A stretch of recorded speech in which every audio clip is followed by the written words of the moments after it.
for me, like the English system remains all show and no action around recovery. And I think one of the more insidious things that has happened is that really, and I guess it's called funding candy, commissioning candy, that services now call themselves treatment and recovery services. And basically they employ or have as volunteers a couple of people in early recovery who they send out to tick those boxes. And aren't they really dangerous comedians though? Because and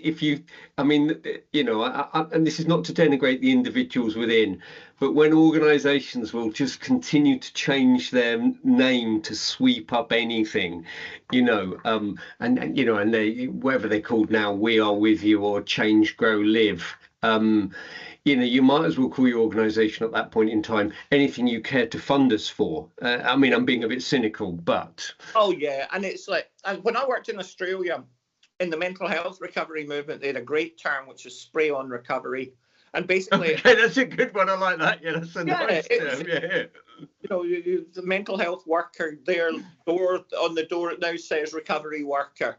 On all the marketing materials, it says recovery service. Nothing else has changed. Yeah. And it feels like it's not only that, which would be cynical. There's an extra level of cynicism about a few people are appointed who are dangerously isolated, unsupported, who are doing that token effort. And you're absolutely right to say it is not the flaw or the fault of a number of individuals. And in spite of that, there are still areas where all of those big services do some really innovative... Yeah, even they do magic. Yes, no, in their local areas, they do magic as well. Yeah, absolutely.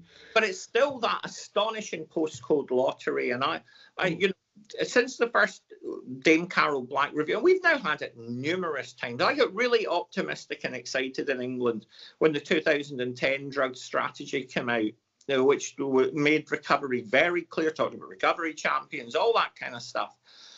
And it feels to me every English policy since then somehow gets diluted down by the draft stage. So by the time it gets to implementation, it might as well just say business as usual.